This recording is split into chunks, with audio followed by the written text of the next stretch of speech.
Happy weekend! Ronski here.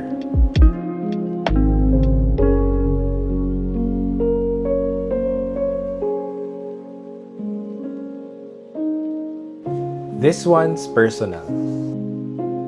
They say every passion has an origin. And the older I get, the more I believe that's true.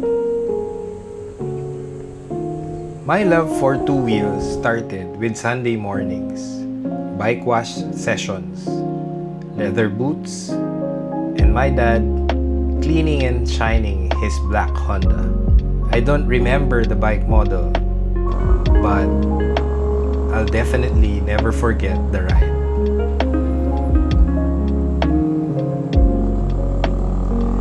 I remember when I had colds as a kid, he'd take me on early morning rides to the river dike.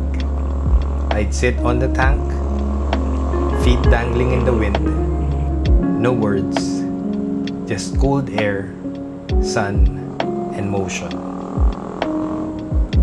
That memory is etched in my soul.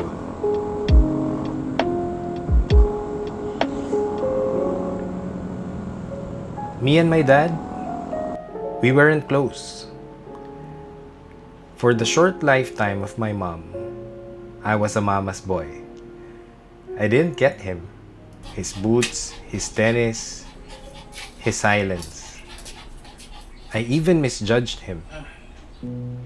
I always thought he wasn't enough.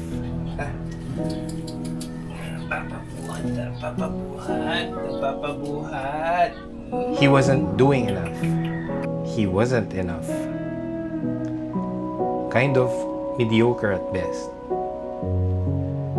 Looking back, I didn't know better. I was a kid. And kids often mistake quiet strength for absence, or not even trying. I used to think my mom did all the heavy lifting, but later in life, I'd find out how wrong I was. The sacrifices, the silent support, he was there, just not in the way I expected. I remember writing him a letter once, asking him to show up more. And you know what? He did. Even if only from the sidelines. That meant something. As I grew older, had my own family,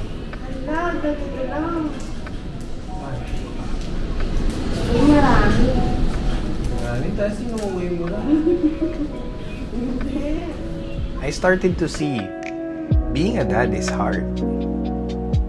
Really hard. It's a lot of patience and sacrifice. It's pain you carry alone. It's trust when your kids don't understand it. And with all these realizations, suddenly, I was living the life he lived. I am now a father of two. Ito yung famous magic water. Akala mong 5 pesos. 65 pala. 65 pala, 55. Ora, let's go. And the weekends I saw my dad live are very much familiar to me now. Years passed. We eventually found each other through my cycling adventures.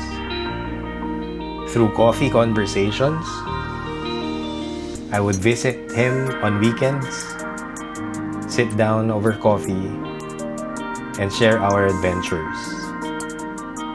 And sometimes, just silence. I now realize that it was him that was present in all of my life's turning points. He was there when the doctor told me I couldn't play basketball anymore due to my ACL tear. He was there during my graduation. He was there when our marriage needed sorting out. And so for 10 more years, I had the honor of reconnecting with him. Coffee, adventures, and laughter. These are just a few weekends strung together. But they meant the world. Dada passed at the age of 80. It was days just before I would get this bike I ordered because I sold all of the bikes I had after I re-injured my knee. I never got to enjoy that new bike. It was kind of to tell him that I'm over my injury again and I'm off to new adventures. But he didn't get to see that and said goodbye. It was kind of foretelling that I would ride and tell my stories on this new chapter alone. But I do remember him. Every grip of the handlebar, every gust of wind, I carry him with me. I ride just not because of him, but for him. So I can share the stories with him still.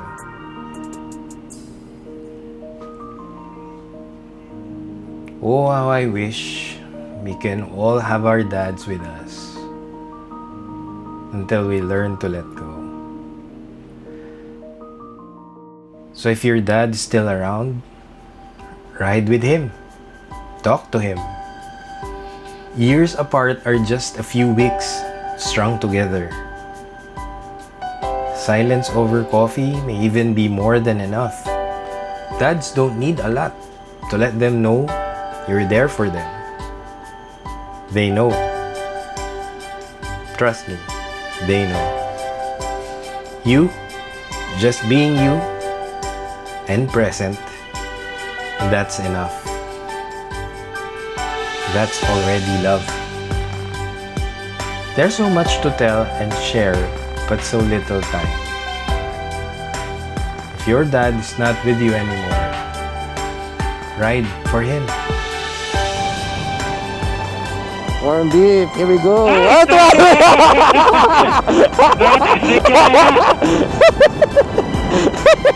Be the person he would have wanted you to be. Bring his legacy with you. Live it. To my dad, Dada, thank you for teaching me how to ride. But more than that, thank you for teaching me how to live. Slow when needed, fast when it's safe, and always, always with purpose.